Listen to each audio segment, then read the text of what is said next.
A gente vai iniciar agora, né? Que são 4 da tarde e 5 minutos, que foi a nossa tolerância, para que todos pudessem acessar. Se vocês tiverem mais alguma dúvida, alguma questão ao longo dessa conversa, vocês podem ficar à vontade para enviar no chat ou enviar para a opção de perguntas aqui do Zoom, que é no ícone de pergunta, que tem uma interrogação. Está escrito Q&A ou QIA, vocês podem mandar a qualquer momento. Mas, para iniciar, né, eu gostaria de dar as boas-vindas para todos, principalmente a Natália, que está aqui conosco como nossa convidada.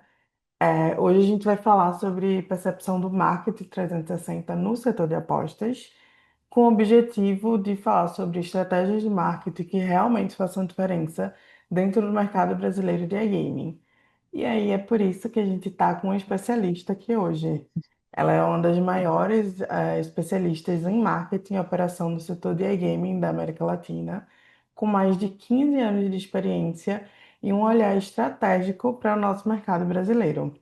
Natália, ela é CEO da Control F5, uma das cofundadoras da AMIG, que é a Associação de Mulheres da Indústria do Gaming.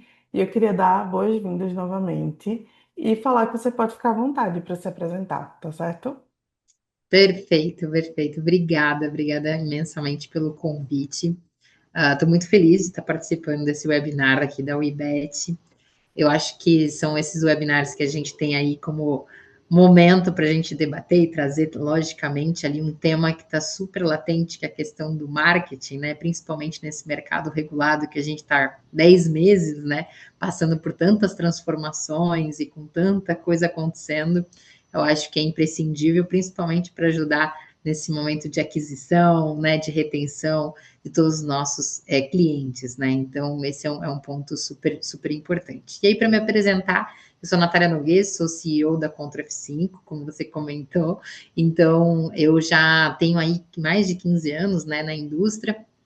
Já estou, comecei em 2009, onde tudo era mato, como a gente fala, porque eram pouquíssimas as empresas que tinham, a gente contava ali nos dedos, né, as operações, começando recém com online, com cassino, né, na época eu nem sabia que existia cassino online, a gente sempre escutava muito falar de cassino físico, né, na América Latina e tudo mais, então nem sabia que existia esse tipo de modalidade naquela época, e fui justamente aprendendo muito com esse mundo, né? Ou seja, entrei com uma base de atendimento ao cliente, tenho muito orgulho de dizer isso, porque acredito que é uma área que pega uma base muito boa, né? Falando com o cliente, entendendo o nosso público realmente apostador, sabendo o que ele gosta, como é que ele, né, faz um depósito, como ele faz um cadastro, o que ele gosta de jogar, quais são aquelas os jogos mais jogados, e aí a gente aprende muito com isso, né? Explicando, mas aprendendo também com esse mundo. Então, foi muito bacana, foi uma experiência que me apaixonei. Dizem que quando a gente entra na indústria é uma vez só, a gente não consegue sair depois. Então, isso é muito bacana. E nessa trajetória foram muitos anos aprendendo com a experiência mesmo, né? Então, aprendendo onde não tinha na época treinamento, não tinha muita gente ainda esperta no mercado, nem nada por estilo. Então, foram, óbvio, né? Aquelas pessoas que empreenderam, que fizeram essas operações, a gente terminava aprendendo muito com eles, né? Mentores, que foram, né, ali, digamos, pioneiros, né, dessa parte de operações. Então, fui realmente sendo muito curiosa também nessa parte de atendimento. A gente tem que se virar para atender o público e todas as perguntas, então a gente tem que se debruçar e se aprofundar cada vez mais no assunto, né? E depois fui, logicamente, construindo a minha carreira, né, dentro dessa operação. Na época eu trabalhava no Betmotion. Depois de muitos anos, acho que foram 7 anos trabalhando lá, 8, eu saí, fui para uma outra operação, Play Bondes, fiquei lá também, já como diretora operacional, fiquei 2 anos trabalhando com eles. Saí de lá e fui trabalhar como consultora, ajudando já nessa parte de já era 2018, depois da legalização, onde começou o boom das empresas, né? Então, trazendo ali um pouco de conhecimento para aquelas empresas que estavam vindo, principalmente com o público brasileiro, entendendo tudo. Já era designer na época, né? Já com foco ali em marketing. Então, já peguei muita bagagem mesmo do que era preciso para essa área de marketing realmente florescer nessa indústria, né? E na época que não tinha, nós não tínhamos muitos recursos, né? Porque o jogo não estava ainda, estava recém sendo legalizado, né? Então, assim, tudo tinha que ser na base do online, através de afiliação, a gente não podia fazer ainda nenhuma publicidade, entrar em algum veículo, né? Não era nada fácil ainda, porque os próprios meios de comunicação ainda estavam aprendendo, né? Começando a olhar ainda para esse mercado, então tudo era, como eu falei, muito mato, né? A gente tinha que construir muito caminho em relação a isso.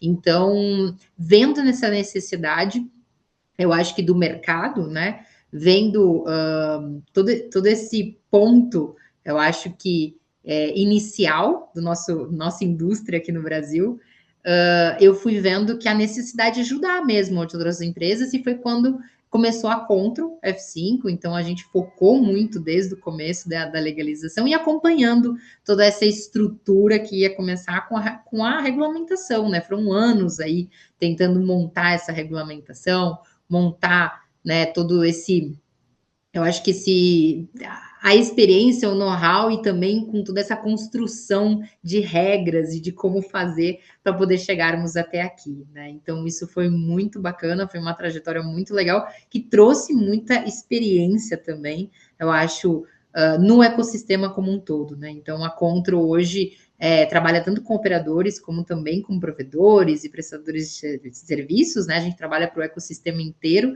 justamente porque a gente vem trazendo essa visão e esse olhar do Brasil, né? E eu acho que funciona muito para as empresas que estão vindo de fora também, estão querendo conhecer cada vez mais no país, né? Ótimo, Natália, é muito interessante saber dessa tua experiência, porque eu acho que ela se conecta bastante com o conceito que guia esse webinar da gente, né? Que é o Marketing 360, que é justamente uma estratégia para conectar todos os pontos de contatos possíveis, com o nosso público. E aí, justamente nesse contexto de iGaming, eu queria começar, né, as nossas perguntas para você te perguntando quais canais que você acredita que mais contribuem para gerar um engajamento real com o apostador brasileiro. Legal, legal, bacana. Eu acho que assim, a gente sabe que o marketing 360 ele pega muitos canais, né? Ele faz uma junção de muitos pontos que são sempre imprescindíveis, né? A gente precisa estar em todos os lugares, em todos os pontos, começando desde um bom branding, né, para as marcas. Mas eu acredito que hoje o nosso marketing ele termina dando um foco muito grande para a parte de influenciadores, né? Então, a parte de redes sociais, a gente sabe que o Brasil consome muito essa parte de redes, né? Então, a gente está sempre ligado do que está acontecendo, quais são os influenciadores, quais são as tendências que estão ocorrendo. Então, assim, a gente consome muita internet, né? E precisa realmente estar nesses canais, precisa a marca digamos, investir muito nisso, né? E eu acho que, além só de investir nesses canais, também procurar uma forma de criatividade, né? De trazer o apostador para dentro da nossa indústria, enfim, para as casas de aposta, porque eu acho que ali é um forte canal de aquisição, né? Então, a gente utiliza muito como performance, por exemplo, através das redes, a gente utiliza os afiliados e os influenciadores também através de performance para poder trazer esse jogador e a gente divulgar cada vez mais. Eu acho que isso é uma tendência que vai perpetuar, né? Eu acho que cada vez mais, né? A gente precisa apostar nesses canais porque ele termina tendo um retorno muito mais rápido, né? A gente sabe ali que outros canais são importantes, na parte de offline, a parte de eventos, ações ali, ativações, né? Também porque ele gera todo esse contexto mais completo, né? esse 360, mas a gente sabe que para quem precisa realmente um retorno, uma aquisição muito mais forte ali, esses são realmente hoje um dos canais mais potentes, assim. Sim, sim, com certeza. E seguindo nessa lógica, tem dois conceitos que você mencionou que eu queria te perguntar justamente. Qual é o caminho que o marketing no setor de apostas deve seguir? Ele é mais voltado para performance, ele é mais voltado para branding, ele é uma combinação desses dois. Quais dessas métricas elas traduzem melhor quando a gente quer analisar o sucesso de ações de marketing para operações? Branding é um pouco mais difícil de medir, né? A gente obviamente sabe que ele é muito mais posição de marca mesmo, mas então assim, é óbvio que a gente sabe que a parte de performance a gente termina medindo muito melhor, né? A gente consegue ver ali o retorno que realmente tem quando a gente investe em performance, né? Eu acho que além de tudo, um ponto que eu acho que é extremamente importante a gente colocar aqui sobre a mesa, né, um ponto a mais, que é a parte de afiliação.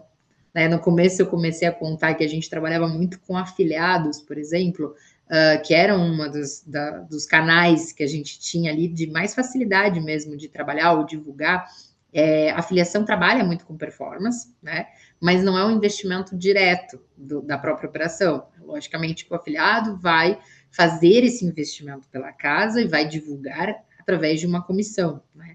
Então, assim, a afiliação antes era muito forte, hoje deu uma queda, mas não porque os afiliados não estão trazendo tanto tráfego, mas sim porque as empresas, operações, elas pós-regulamentação ficaram um pouco mais comedidas com esse tipo de canal, né? Principalmente ali porque o próprio governo, né, não termina entendendo ainda, fechando qual é esse canal de afiliação, qual é o propósito, como se comissiona, enfim, todas as dinâmicas, e aí ele termina causando ali um impacto difícil de poder, como é que eu vou dizer, o operador fica com medo da exposição da sua marca através de mãos terceirizadas, né? Ou seja, do próprio afiliado, porque hoje em dia todo tipo de ação dentro do marketing termina sendo responsabilidade do operador segundo a regulamentação, né? Então, esse tipo de canal, o próprio afiliado, ele não traz essa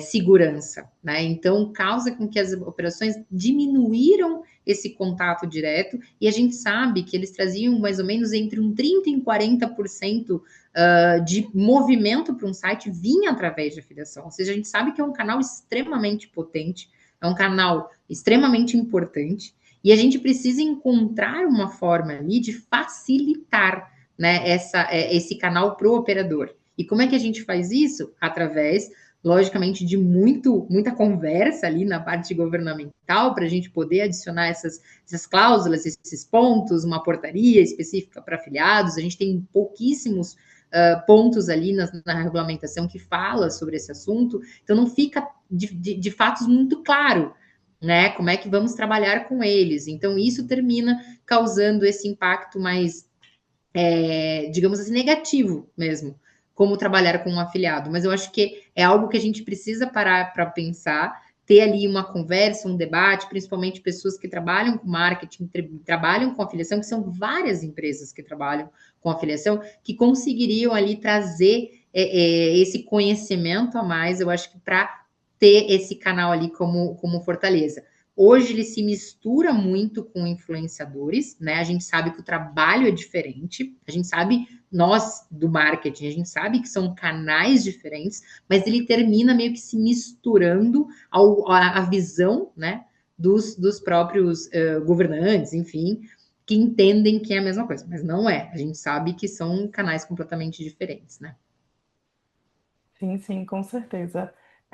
E eu acho que justamente falando disso e de afiliação ou de presença de influenciadores, que é uma coisa que as pessoas tratam como algo muito mais moderno e muito mais recente nos setores, eu queria saber de você, falando das estratégias de marketing mais tradicionais, Uhum. quais são as que são aplicadas? Mas na verdade elas não se encaixam necessariamente com o setor de gaming. Tipo, quais são os erros mais comuns nesse processo de aplicação de estratégia de marketing, mas aí o operador se volta para uma vertente muito mais tradicional que não está se encaixando no setor que a gente tem atualmente. Perfeito. Eu acho que hoje um dos pontos ali cruciais e mais difíceis que o operador está enfrentando é o trabalho com o CRM. O CRM está sendo um ponto ali bem delicado, tá? Por quê? Porque o CRM convencional, a gente sabe que tem uma jornada, consegue, por exemplo, criar essa jornada do cliente e tudo mais. Só que no mundo das apostas existe uma complexidade um pouco maior, porque existe uma plataforma no meio, né? Nós estamos falando ali que tem jogos de apostas, jogos de cassino, quais são os jogos mais, os favoritos, né? O cliente chega até fazer um depósito, não conclui, faz, coloca uma aposta dentro do BetSlip ou né, na parte ali do boletim, aonde coloca, mas termina não finalizando. Então, nós temos ali vários momentos fazendo uma conta, mas não termina depositando, ou fazendo né, fazendo um depósito, termina não jogando, ou não sabe onde jogar. Então, tem toda uma jornada que fica meio deficitária ali, que o jogador termine por concluir algo, né? Então, é preciso muito essa conexão do CRM com as plataformas e que realmente os operadores consigam fazer toda essa régua, né? Todo esse circuito ali, conectar o CRM com a parte de performance, porque a gente precisa muito da integração das plataformas para a gente receber dados, para a gente receber justamente ali a base, né, de criar realmente em que momentos esses jogadores estão realmente saindo ou não concluindo aquilo que a gente quer que conclua dentro, né? Então, assim, o cliente fica um tempo, joga, vai embora, aí não volta para o site porque tem muita concorrência. Então, assim, em que momento a gente consegue criar essa ferramenta, de conectar essa ferramenta de CRM e também criar toda essa jornada, toda essa experiência, né? Porque são vários detalhes, vários. A gente coloca aqui no mercado convencional, vamos colocar no e-commerce como exemplo, né? A pessoa vai, escolhe um produto, coloca no carrinho. Então a gente faz a jornada de. Ele criou digamos, o cadastro, faz o cadastro, chegou no site, beleza, você vai mandar lá, por exemplo, um e-mail, né, colocando as informações, quais são os melhores produtos, quais são as promoções, etc. Mas se ele vai até o site, pega alguma coisa e coloca no carrinho, beleza, fica no carrinho, você vai tentar mostrar para ele, fazer uma comunicação, lembrá-lo, digamos que tá esse produto para concluir. Na nossa jornada do iGaming, tem muitos fatores. Né? Então, é o momento do cadastro, é o momento do depósito, é o momento que ele não concluiu uma aposta, é o momento que ele foi embora e não voltou, que ficou muito tempo, é porque temos que trazê-lo ou temos que mantê-lo, fazer uma retenção para que ele siga entretido, lembrá-lo da marca. Então, tudo isso precisa criar essa jornada e também a gente precisa criar essa integração, né? De todos esses dados, a gente precisa receber esses dados para poder também criar todos esses pontos específicos. Então, é algo ali que ainda precisa ser polido ainda mais e as empresas, os operadores precisam focar muito nesse canal, né? Sim, com certeza. E é todo um processo de estruturação inicial para que ele flua depois com maior facilidade. Só que aí eu acho que é justamente esse processo inicial de estruturação que acaba dificultando para muita gente, né? Com certeza, com certeza. Isso é algo que ainda precisa um pouco mais de um olhar ali, um cuidado. Eu acho que uma preocupação maior, né?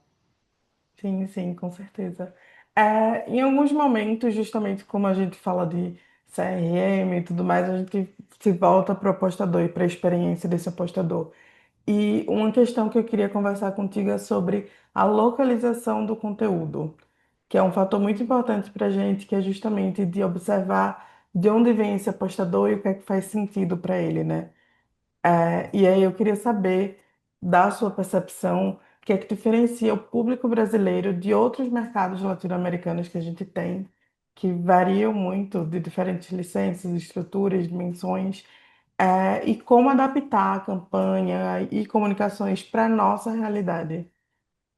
Legal. Não, isso é uma boa pergunta, porque é muito engraçado. A gente tem muita empresa de fora, né? Muitos operadores que trazem ali a sua operação para o Brasil. Nós somos um mercado muito potencial, né? Então, as empresas que têm seus negócios fora querem colocar o pé aqui no Brasil, querem trabalhar no Brasil, né, nesse mercado regulado. E só que, às vezes, e acontece muito, tá? De ter uma empresa que tem um marketing lá fora, né? E aí acha que através de estar lá vai conseguir realmente dominar o público brasileiro.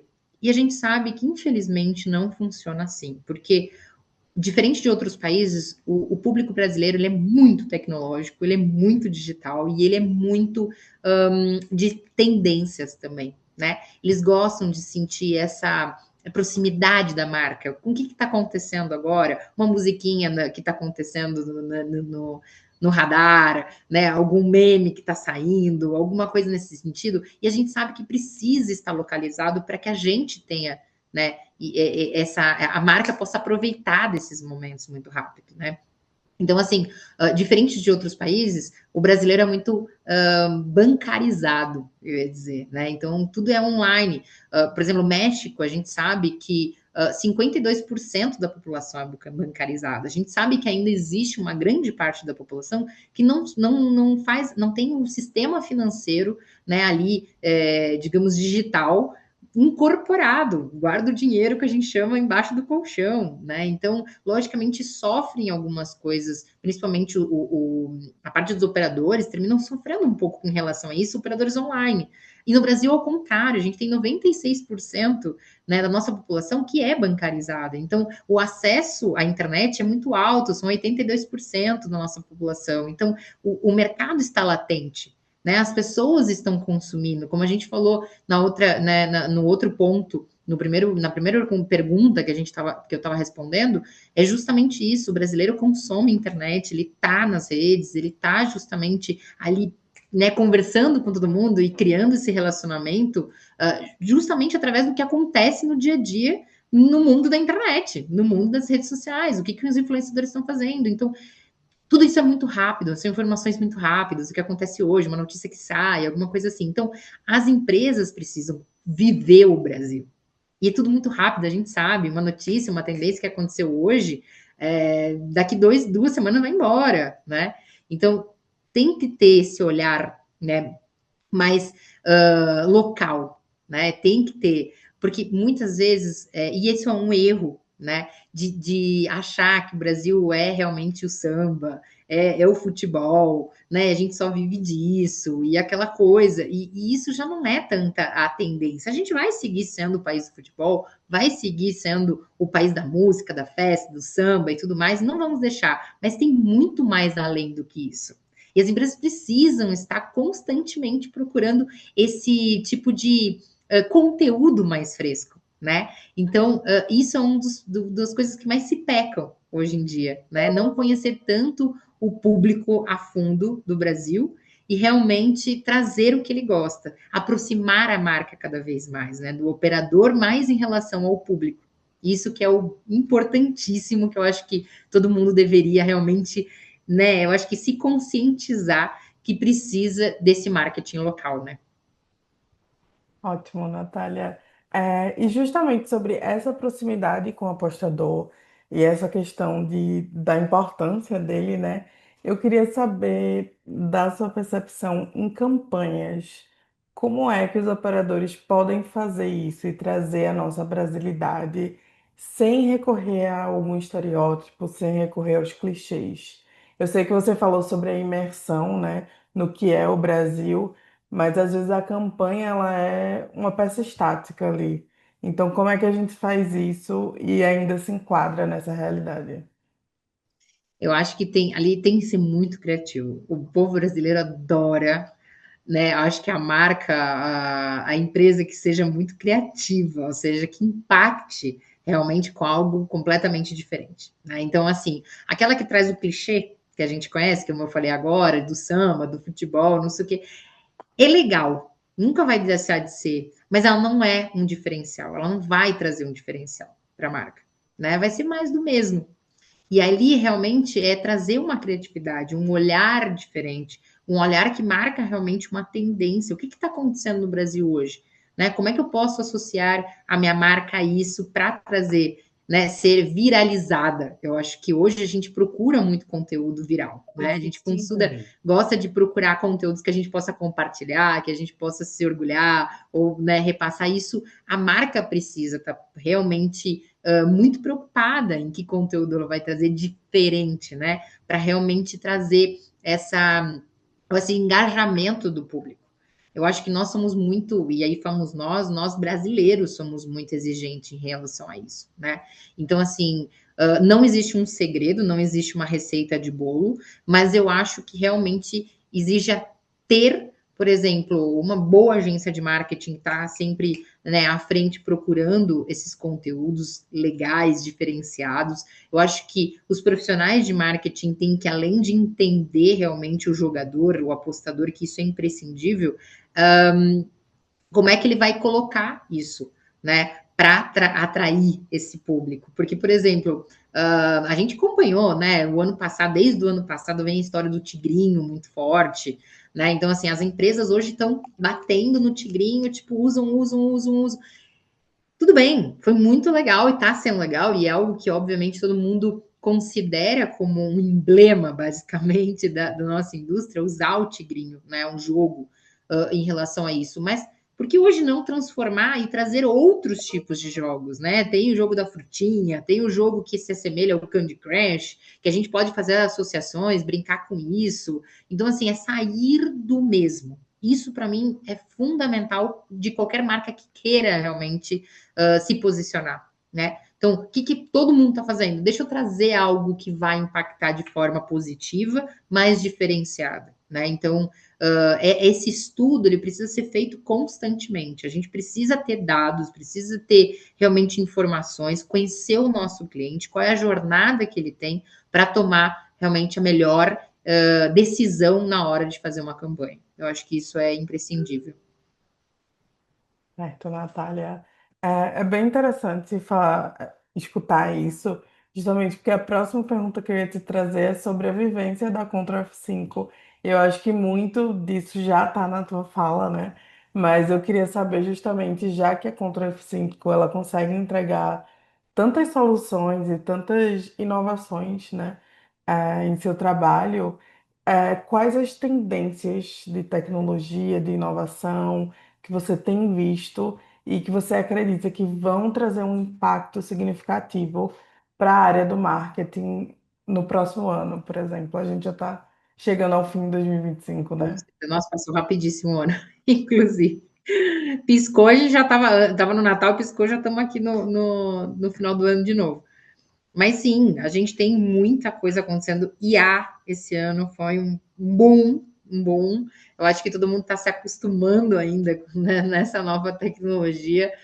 Estamos já meio que viciados em IA, né? Logicamente, tudo a gente agora já corre para isso, mas eu acho que isso vai ser forte, cada vez mais forte, vai ganhar mais força porque ele vai trazer, eu acho que uma rapidez, uma agilidade para as nossas tomadas de decisões e para nossas ferramentas. Eu acho que isso vai nos facilitar cada vez mais. Eu acho que isso é uma tendência que só tende a crescer, né? Eu acho que trazer mais novidade, tá?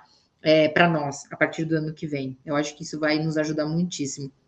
Em relação a contra o F5, a gente vem acompanhando, né? Como eu comentei ali desde a época da legalização, então a gente vem acompanhando todas essas mudanças do mercado, né? Até as adequações que a gente teve que fazer com a regulamentação, com essas normas do CONAR, eu acho que a gente foi aprendendo também a como engajar e fazer aquisição sem as nossas famosas muletas que a gente tinha antes, que era a questão do bônus, né? Que a gente terminava usando muito como formato de trazer esse cliente. Então, eu acho que hoje a gente termina, como eu falei anteriormente, a gente termina trazendo estratégias mais criativas e diferentes para poder fazer desde um branding, né, um posicionamento de marca, como também para trazer resultado, performance e aquisição, retenção para esse cliente. Eu acho que a gamificação é outro ponto que eu acredito que vai ganhar força, a partir do próximo ano,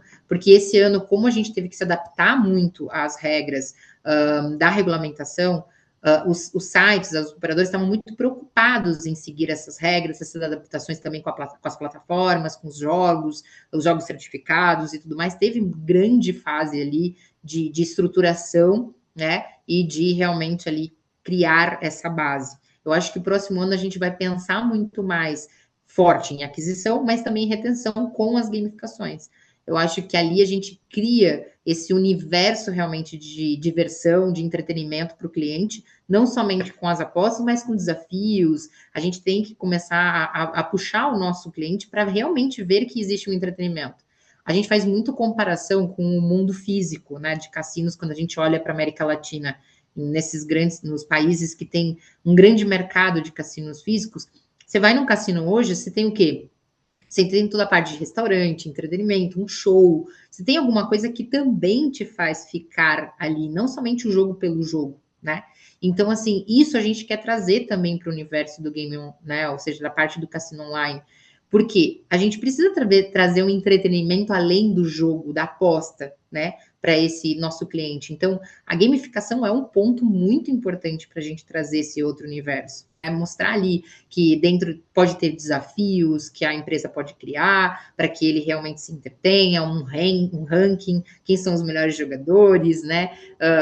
Descubra algo dentro do meu site, alguma coisa nesse estilo, que eu acho que realmente isso vai criar um diferencial para as empresas. Eu acho que cada uma vai, né, começar ali, eu acho que matar todas as ideias para colocar essa parte de diversão muito mais latente. E também isso termina ajudando o nosso mercado de mostrar que realmente é o mundo do entretenimento, é o mundo de diversão, e a gente quer clientes assim, né? Com certeza, com certeza. Seguindo também muito no que tu trouxe da tua fala, né? Porque a gente passou por um ano de muita adaptação, óbvio que a gente já está com avanços significativos na legislação desde 2023, mas 2025 é que realmente começou a entrar em vigor. E aí, pensando justamente nesse processo de regulamentação que a gente viveu até agora, uma das coisas que a gente observa é a credibilidade como prioridade para algumas operações. Porque é algo que que os jogadores, na verdade, buscam muito nas operações, né? Uhum. Então, eu queria saber se há alguma prática de marketing que você vê que pode ser a chave para reforçar essa credibilidade, reforçar a confiança do público em uma operação e trazer uma comunicação de forma transparente.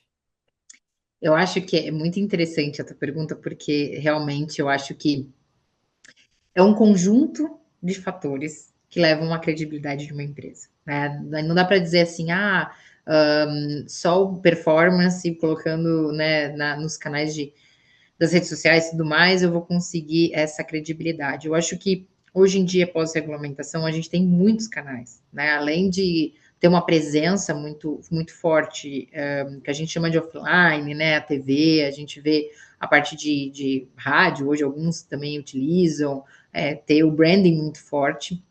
Mas isso gera posicionamento, mas não gera só credibilidade. Hoje, a credibilidade vem também com o fator de você ter um bom Reclame Aqui, né, canais de atendimento muito fortes, para que você possa ter uma proximidade com o teu público, você ter um engajamento forte nas suas redes sociais, você ter ali uma visibilidade maior nas redes sociais em relação à performance, que você apareça, né, nos canais variados em relação a isso. E principalmente no nosso momento agora, que o nosso maior concorrente é o mercado ilegal, infelizmente, é educar justamente o jogador do que é um site regulado, do que é um site ilegal e quais são os riscos que ele comete, né, que tem em relação a poder em jogar no mercado ilegal. Né, desde a segurança do método de pagamento, desde a segurança de você receber ou não um prêmio, você não tem nenhum tipo de lugar depois para reclamar, caso você não tenha, né, no mercado ilegal, como identificar se uma empresa é regulada, né, então olhando a licença que está no rodapé do site, procurá-la, né, na SPA, enfim, que você tenha realmente ali ferramentas para você educar o teu público em relação a isso. Então, hoje a credibilidade, ela vem muito forte em várias pontas, né? E que você tenha realmente um lugar para reclamar. O brasileiro gosta de reclamar, o brasileiro gosta de se sentir ouvido, né? Então, assim, isso é um ponto-chave. Né? Então, além de toda a estratégia de marketing, a gente precisa pensar nesse atendimento, nesse relacionamento com o cliente, né? Que ele saiba identificar realmente que você é verdadeiro, né? E isso só vai acontecer se a gente puder utilizar através da publicidade, do marketing que a gente faz institucional e também de aquisição e retenção, mas eu acho que também educativo. A gente precisa utilizar isso. É o nosso grande diferencial que a gente vai ter em relação ao mercado legal, é a educação. Né? Então, não falar, não acredite em promessas, não acredite que você vai ganhar o Porsche, a Ferrari, que você vai comer com o dinheiro que você vai jogar em bets. Isso não existe, isso aqui é diversão, isso aqui é entretenimento. Como é que a gente pode utilizar a parte de educação financeira, né? Como poder jogar com responsabilidade. Então, todos esses fatores, eles precisam estar em conjunto nessas divulgações, porque isso só vai trazer cada vez mais credibilidade para a marca e vai também um sentido de responsabilidade com a sociedade. Eu acho que dessa forma a gente, além de tudo, consegue também melhorar até as críticas ao seu mercado, né? Com certeza, eu acho que é uma situação bem complexa e é bom olhar de diferentes pontos, assim como você trouxe nesse momento, né? Muito obrigada. Só para reforçar com quem está assistindo, eu ainda tenho duas perguntas para a Natália, porém depois vocês vão poder realizar as perguntas no chat ou enviar na função Q&A ou QIA, que ela tem uma interrogação, um ícone de uma bolinha de conversa. Mas vocês vão, fiquem à vontade, eu vou seguir aqui com as perguntas que eu ainda tenho, mas em breve a gente se volta a essas perguntas que vão ser enviadas. Agora, indo ainda, né, óbvio, no setor de game, mas falando sobre as mulheres da indústria. Iniciativas como a Amig, por exemplo, elas influenciam positivamente a imagem da indústria e contribuem também para questões éticas no setor, na sua percepção. Eu acho que ela super contribui. Eu tenho um orgulho imenso da MIG. A gente construiu para contar para quem está aqui, né, que não conhece muito da MIG. A MIG é uma associação das mulheres da indústria do game. Foi criada o ano passado, né, em março, 7 de março do ano passado, de 2024, foi lançada. E eu contei aí no começo, né, da nossa conversa, que eu comecei em 2009, onde tinha pouquíssimas mulheres no mercado, né, e menos mulheres na liderança, menos mulheres ali que tinham realmente uma voz ativa, né, um posicionamento muito mais marcante. Então, a MIG veio justamente para trazer essa visibilidade maior para as mulheres. A gente sabe, historicamente, não é no Brasil, mundialmente, né? A gente sabe que essa indústria ela é muito mais masculina, é muito mais. Então, assim, essa quebra que a gente queria fazer de trazer mais mulheres, primeiro, mostrar que a nossa indústria é uma indústria séria, é uma indústria super aberta, super inclusiva, que a gente queria realmente que mulheres não sentissem medo, não tivessem receio, que realmente acreditassem que era uma indústria em potencial. E eu acho que traz isso uma questão de formas diferentes de pensar. Né? A mulher tem o seu jeito também diferente de pensar, ela é super criativa, ela é super. Eu acho que extremamente inteligente, tem que trazer seu olhar, sua visão muito mais, eu acho que perfeccionista, né, ali de cuidados. Então, isso traz uma outra forma de a gente ver a nossa indústria. E a MIG também ela veio para abrir essas portas, né, para criar uma cultura diferente. A gente normalizar a nossa indústria com as mulheres. E a gente não é contra os homens, ao contrário, a gente é integradoras, a gente quer que todo mundo esteja numa equidade de gênero, né? Então, que a mulher se sinta escutada, que ela se sinta muito mais forte dentro de uma reunião com grandes executivos, etc. Então, que realmente tem esse posicionamento. E para que isso tudo aconteça, a MIG ela realmente trouxe ali, eu acho que uma força de conhecimento, de trazer isso à tona, né? Então, o que que é o gaming? Instruir as mulheres realmente que estão entrando nessa indústria. O que que é o gaming? Como trabalhar com a parte de compliance? Como é os temas da regulamentação? O que que nós estamos fazendo agora? Fazer um networking, conhecer novas pessoas, conhecer novas mulheres que também estão numa longa trajetória. A MIG foi muito legal porque ano passado muitas mulheres da associação tipo, se juntaram, eram de associações diferentes do game, mas como amigas se juntaram, até mesmo para discutir, né, junto ao governo, muitas das coisas da regulamentação que poderiam mudar, que elas achavam que era melhor, e a MIG, ela trouxe essa união, ela trouxe essa, eu acho que neutralidade para o nosso setor. Então, realmente, a gente fica muito orgulhoso do trabalho que a MIG está fazendo, que vem fazendo, e não é só as fundadoras, nós somos em 5, mas assim, o trabalho de todas as associadas que vem acontecendo. Esse ano, por exemplo, a gente, um grupo de mulheres da MIG criou a cartilha do jogo responsável. Isso é um trabalho gigantesco que foi feito, demorou meses para elas fazerem, mas isso colocou ali realmente como um ponto de fortaleza, né, da associação. Ela está trazendo um retorno, ela está trazendo algo ali para a nossa indústria em si, né? E eu acho que as associações todas debatem assuntos, eu acho que elas todas têm um propósito de falar em nome né, da indústria e conseguir ali concretizar todos os pontos que a gente precisa, mas a minha ela vem trazendo essa neutralidade. Eu acho que a importância de mostrar uma humanização da nossa indústria, que isso é muito legal, de mostrar que realmente existem mulheres fantásticas por trás, que estão super empenhadas em fazer o diferente. Então, a gente realmente está muito, muito feliz e você viu aí a Bruna, né, mandando mensagem aqui, tem cada vez mais mulheres estão entrando. Eu acho que cada vez mais elas notam essa união, né, da própria associação, das mulheres que são concorrentes de provedores, concorrentes de operadores, de prestadores de serviços, e se dão super bem, trocam ideias, né, algumas trocas saudáveis, e isso que era o nosso objetivo, era criar realmente esse ambiente de abertura, de acolhimento com as mulheres e também de entrega para o setor. É um espaço que realmente ele traz muita conexão, né?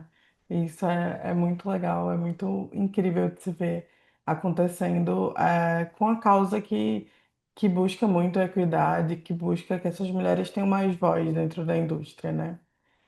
Não, É, e hoje nós somos mais de 1.300 mulheres, então, tipo, o que a gente esperava de ser algo super, pequeno no primeiro ano, ainda, né, e começando a criar essa tendência, e trazendo mulheres, a gente se surpreendeu, realmente as mulheres se engajaram, isso foi muito bacana.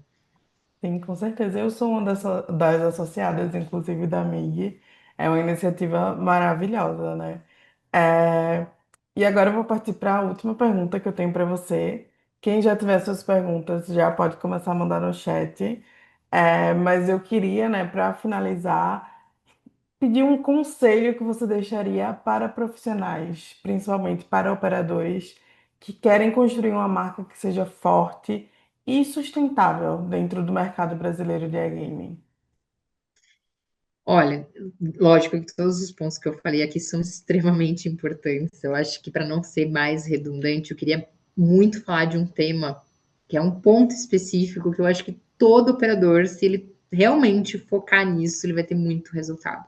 Que eu acho que é trabalhar com dados.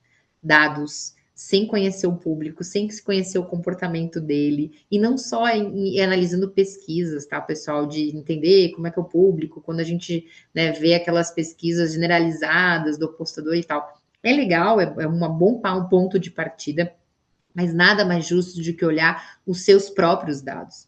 Dados do site, dados do comportamento do teu público especificamente. Porque a gente não pode comparar com outro site tem outra estratégia, tem outro foco, quem sabe o foco do operador é no cassino e o outro é no aposta esportiva, né? Então, assim, cada um tem o seu diferencial, e eu acho que a gente tem que olhar para os dados do comportamento do nosso público que a gente tem dentro do site. Se poder pegar todo esse dado bruto e começar a trabalhar ele, entender, analisar esses dados, vocês vão conseguir muito mais fácil ser mais assertivos. E você sabe que é uma coisa muito engraçada, porque a gente, nas agências de marketing, lógico, a gente não tem acesso às plataformas das empresas, né? E tudo mais. Mas esse compartilhar de dados, a gente vai ter melhores resultados se eles compartilharem esses dados com a gente, porque a gente consegue criar campanhas muito mais assertivas, muito mais focadas na estratégia específica daquele operador, para trazer para fazer aquisição e fazer retenção, porque a gente já sabe que é um comportamento que termina sendo padrão dentro desse site. Né? Então, assim, conhecer quais são os jogos mais jogados, quanto mais ou menos o ticket médio de aposta, quais são os horários que aquele jogador joga dentro do teu site, quais são os dias que mais são jogados, qual é o comportamento desses usuários, quanto tempo ele fica no site. Então, assim, são dados que você vai gerando, que só você vai ter esses dados, que vai te ajudar a tomar decisões nas horas de ir para os canais corretos ou transmitir a mensagem correta. Né? Então, eu acho que fica a dica aí para todo mundo em relação a isso. Ótimo, Natália, muito obrigada por todas essas contribuições. Foi Obrigada a ótimo te você. escutar, foi uma ótima conversa que a gente teve. E agora a gente vai seguir, né, com as perguntas que começaram a ser enviadas agora. Eu vou ler para você para facilitar, porque aí você se concentra só no processo de responder, né? Tá bom. Mas a gente recebeu uma no chat que pergunta quais são as perspectivas para o marketing no game em 2026, considerando o impacto da Copa do Mundo e das eleições, e quais as mudanças na regulamentação podemos esperar para o próximo ano. Legal, legal. Eu acho que assim, o ano que vem vai ser um ano muito movimentado, né? Principalmente com a Copa do Mundo. Vai ter que precisar fazer um trabalho muito grande. A Copa do Mundo não dá para fazer marketing só na época da Copa do Mundo. Eu acho que precisa criar esse ambiente. O brasileiro espera a cada 4 anos a Copa do Mundo. E eu acho que isso é uma forma de você realmente, como operador, atrair o teu público, porque você vai criando essas tendências que, tipo, tá chegando a Copa do Mundo, quem você vai. E não é só trazer e dizer, aposte no melhor jogador. Não é isso, é criar esse ambiente de alegria que o brasileiro espera realmente a cada 4 anos. É como se o site se vestisse de verde e amarelo, se vestisse de azul, para quem não gosta do verde e amarelo, mas é azul, e dizer assim: bora que nós vamos fazer acontecer e vamos ganhar essa Copa, e vem o Hexa, e né, criar todo esse ambiente que o brasileiro ama e está esperando né, desesperadamente para isso. Então, eu acho que isso vai ser um fator crucial ali de foco no primeiro semestre das empresas em relação a isso. A gente sabe que não é permitido fazer apostas mais em que não sejam eventos esportivos. Antes a gente tinha a questão da eleição e tudo mais, mas eu acho que vai ter que criar ali, principalmente um pós-Copa, né? Vai ter que criar alguma outra campanha para manter ali aquele momento de alegria, e a gente vai esperar, logicamente, que o Brasil ganhe, quem sabe, né? A gente tem essa sorte para a gente poder seguir brincando com isso, mas a gente vai ter que criar ou manter ali algumas tendências pós-Copa do Mundo para manter esse pessoal engajado, né? Digamos que eleições dá para a gente usar muito uma brincadeira de memes, né? Então, assim, dá para brincar, memes, viralizar alguma coisa que outra dos momentos que estão acontecendo, mas não acho que seja, eu acho que um tema muito legal para atrair, nem nada pelo estilo, porque a gente sabe que existe bastante questão política, né, difícil, de oposições e de todo mundo dividido e tudo mais. Acho que se as bets pudessem não entrar muito nesse assunto, eu acho que seria o melhor dos mundos, principalmente para não criar essa questão de divisão, né? Então, assim, eu acho que é bacana a gente pensar realmente no primeiro semestre. Óbvio que a ideal já teria que pensar desde agora num planejamento de 2026, já pensando em todo o ano. Mas a gente sabe que tem coisas que a gente vai criando ali, pelo menos no primeiro semestre, para colocar no segundo pós-Copa, que eu acho que é o fundamental para não deixar a peteca cair, a gente manter esse engajamento total. Mas eu acho que vai ser um ano muito importante para as bets, principalmente porque a gente sabe que Copa do Mundo tem aposta, vai ser um boom para nós. Então, assim, eu acho que vai vir vem no momento ideal, pós-regulamentação, que isso termina criando uma curva também de crescimento e engajamento com a indústria. Obrigada, Natália. Seguindo para a próxima pergunta que a gente recebeu, quais são as principais dicas para quem ainda não trabalha na indústria e gostaria de ingressar e aproveitar as oportunidades do setor? Perfeito. Primeira, não ter medo da indústria, não ter medo. Quem quer entrar sempre é muito bem-vindo. Todos nós que temos anos, ou os que têm menos anos de indústria, os que estão recém chegando, com certeza são muito abertos a receber as pessoas de braços abertos, acolhedores, ensinam muito. Então, assim, coragem, mete a cara e vai. E eu acho que, assim, aproveitar muito a questão de hoje aprender de gaming é muito participar de grupos, por exemplo, Amig, tem associações, dá para chegar próximo, perguntar, tem muito fórum também. Tem hoje, por exemplo, as revistas do setor trazem muito dessa tendência, não só de notícias, mas também explicando muito sobre jogos.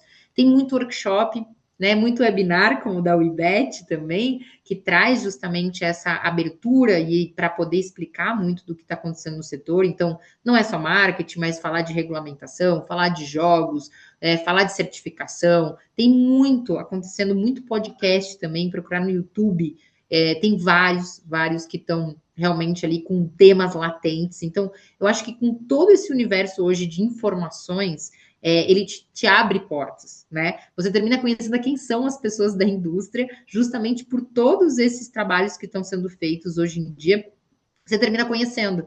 E outra coisa, a possibilidade de ir a eventos. Eu sempre falo isso. Eventos que a gente vai, a gente tem possibilidade de ver painéis, de conhecer as pessoas que estão falando, quais são os assuntos que mais são falados, conhecer quem são os stakeholders dessa indústria, conversar, as pessoas são muito abertas em eventos, então gostam de trocar, gostam de se conhecer, trocar cartão, de falar dentro do setor, quanto sabem. Então, tudo isso é impressionante a forma com que vocês conseguem aprender e serem realmente muito bem recebidos pela indústria. Obrigada, Natália. Eu vou puxar uma pergunta do Q&A, porque em breve a gente já tem que encerrar. Então, vai ser a nossa última, né? Mas obrigada a todo mundo que participou. O que a gente recebeu no Q&A foi uma dúvida sobre como a integração entre dados, automação e personalização pode transformar o relacionamento entre operadores e jogadores em um ambiente regulado. Então, na verdade, a questão de dados, integração e tudo mais, eu acho que acredito que é um fator extremamente importante para fazer essa conexão com o jogador, principalmente como eu comentei, né? Dados são extremamente imprescindíveis para a gente poder criar o conhecimento, ter o conhecimento do nosso jogador, né? Hoje nós temos aí nas plataformas muitas ferramentas integradas, né? O IBET sabe muito bem disso, tem obviamente aí uma plataforma excelente em relação a essas integrações. Eu acho que hoje em dia, como eu comentei, não somente CRM, mas a gente tem outras ferramentas que são super importantes, como a de jogo, né, ali responsável, que precisa ter também para a parte de risco, né? Então, tem tantas opções que precisam ser acopladas, integradas, que justamente trazem não somente o conhecimento com o jogador, mas uma forma também de poder se comunicar com ele e poder atraí-lo cada vez mais, né? E agora, no momento de regulamentação, tudo isso é certificado, né? Então a gente sabe o quão importante e essa certificação porque nos traz uma segurança. E eu acho que cada vez mais a gente precisa informar isso para o cliente, porque isso traz para segurança e traz uma conexão ainda muito maior, que a gente estava falando de credibilidade, né? Então, eu acho que são fatores ali essenciais para a gente manter esse relacionamento com o cliente, essa abertura com ele e também demonstrar, logicamente, que a plataforma é segura, que tudo que tem dentro dela também é seguro, que está integrado. Então, assim, isso é extremamente importante, né? E acho que até não só operadores, né? Mas assim, todos os envolvidos nessa indústria deveriam fazer o mesmo, né? Dentro das suas comunicações. Eu acho que a própria plataforma, os próprios produtores de jogos, falar que a gente sabe o quanto custa hoje, né, de integrar novas ferramentas, de certificar tudo, né? Então, assim, passam por uma grande certificação A gente sabe que são padrões, né, ISOs enormes ali, super difíceis, né, de passar. Então, assim, isso precisa ser divulgado, porque isso traz realmente ali uma credibilidade muito maior, né? E esse processo termina sendo muito mais transparente também, né? Certo, muito obrigada, Natália. Obrigada por todas as suas colocações, por todos os seus insights de hoje. Eu acho que a sua experiência, ela foi ótima, né, para trazer muitas ideias para a estratégia de todo mundo que estava presente aqui, Exato. e incentivar o crescimento, né, dessas pessoas. Então, muito obrigada pela sua contribuição. Eu que agradeço muito o convite. Fiquei muito feliz de poder aqui falar um pouquinho da minha experiência e, logicamente, responder as perguntas e trazer também um pouquinho das tendências e falar de marketing. Eu gosto tanto de falar disso, acho que é tão importante. Então, muito obrigada mesmo. Espero poder ter contribuído, né, com todos e, logicamente, sempre a gente à disposição para ajudar, tanto como Natália contra F5, mas também como amiga. A gente sempre está aberto para isso. Muito obrigada. E muito obrigada a todo mundo que estava presente com a gente hoje, todos que mandaram perguntas. Quem está interessado em se associar à MIG, vá, é uma ótima Amigue.bet. iniciativa. Sim, com certeza. E eu queria aproveitar, né, para me despedir de vocês e falar de uma outra iniciativa da Webet, que é que os nossos webinars eles estão se tornando e-books. Então, todo esse conteúdo que a gente teve hoje, ele fica disponível para leitura a qualquer momento. Esse mês a gente teve um lançamento do e-book chamado Do Suporte à Estratégia, Como Oferecer Soluções e Promoções no Atendimento ao Apostador, que contou com contribuições de Fabiano Braga, que participou de um dos nossos webinars. Então você pode conferir nas redes sociais do IBET ou no blog do IBET e confiram, são iniciativas, assim como o nosso webinar, que tem um caráter educativo, justamente para que as pessoas consigam se aproximar à indústria do e-gaming. Muito obrigada, gente. Tenha uma boa tarde, uma boa Obrigada, até semana. mais. Tchau, tchau.